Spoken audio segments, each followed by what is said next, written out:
Initiating moisture.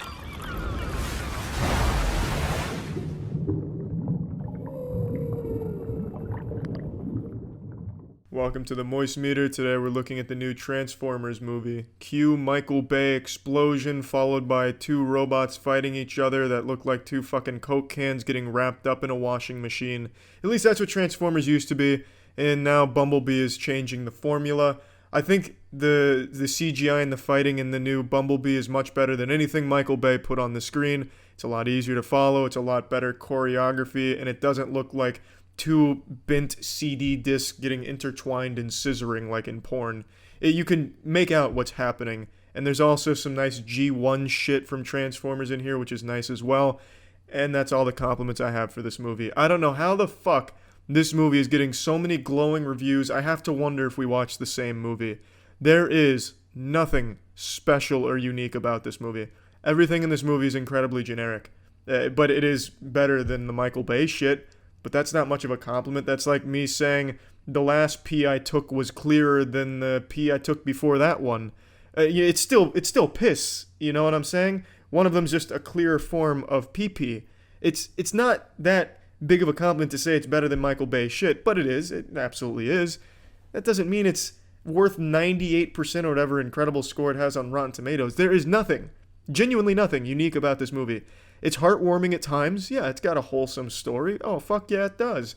But it's a very generic one with some very not good writing. The characters are not well written. The dialogue is not good. The comedy that they tried to put in here, for the most part, is not good. There's one good comedic scene with Bumblebee, and everything else is just so incredibly formulaic, expected, generic, cliche. John Cena's cool. I'm a big John Cena fan. Well, they kind of made him super not cool, but he's a cool guy. If you're watching John Cena, I like you, I respect you, but, your character in this movie's a little weak. I'll give you an example. At the very end of the movie, John Cena says to Bumblebee, "Hey, soldier," and then does this. To which Bumblebee goes, like, that's not cool, that's uncomfortable, man. That's not even, like, cheesy, cool. That's just bad. The movie's not good. It's not. This is the first time in a long time where I completely disagree with like the major consensus behind a movie where everyone says this is like a 98%, an A++, such a good movie and shit. I wholeheartedly disagree. The dialogue between the characters is so weak and so out of like a 90s Nickelodeon TV show, I just can't even imagine anyone relating to it or thinking it's well written.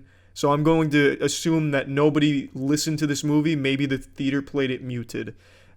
Just like Bumblebee. Bumblebee was a decent character, but Bumblebee's always been the same character throughout every single movie. And he's no different in this one, except he's a pussy. The entire movie, Bumblebee is a pussy, except for the very beginning and the very end. Everything in between, he's this pussy that's afraid of his own shadow. And it is cute at times, but it's not that cute. It's tiresome. I really don't understand what people are seeing in this movie that I'm missing, apparently. The romance between the main character and the love interest. It's this guy that was basically just stalking her. The reason he gets in the mega mix in the first place, because he fucking breaks into her garage to surprise her with a question to ask her on a date. That's like some Reddit advice that this kid was following. He turned out to be an all-right character, I suppose. He was relatable to some people, I could see. But it's not like a good chemistry between them. And there's so many complaints I could give about this movie. The relationship between Hailee Steinfeld's character Charlie and Bumblebee is really well done, and they're able to convey a lot of emotion with Bumblebee pretty much only using his fucking eyes. And that's impressive, and it was super cute. But there's so much in this movie you'd have to overlook to really enjoy it and not roll your eyes half the time. For example, the military is extremely incompetent. They just can't do anything right. They're basically like fucking Team Rocket of this movie. No decisions they make are really well thought out, it seems. There's also a lot of, well, not a lot of, but there's a couple times where it seems the editing fucked up and they just didn't care to fix it. Example being in the final fight between Bumblebee and one of the main Decepticons, he gets his arm blasted off. Well, it gets knocked off.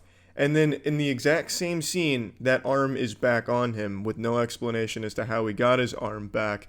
It's literally, it gets knocked off, and then during the fight, the arm is back on him. It made no sense, and it made me feel like they just took out like half the fucking scene and forgot to show the arm coming back on, or they just didn't care. That's not a huge deal, but it's enough to be jarring and make you think that you're a fucking idiot or going insane because you just watch his arm get destroyed, and now there it is, right there, like some type of incredible magic trick. Anyway, though, let's plug the shit into the moist meter. I'm giving Bumblebee a 60%. It is not this incredible reinvention of the Transformers series everyone's hyping it up to be. It is a heartwarming movie with a ton of flaws, but it's enjoyable, but there's not a ton to like here. It is a step in the right direction, though, if they're going to continue pumping out Transformers movies, because this one has some great action that is a lot easier on the eyes to follow, and a heartwarming story. That's it. See ya.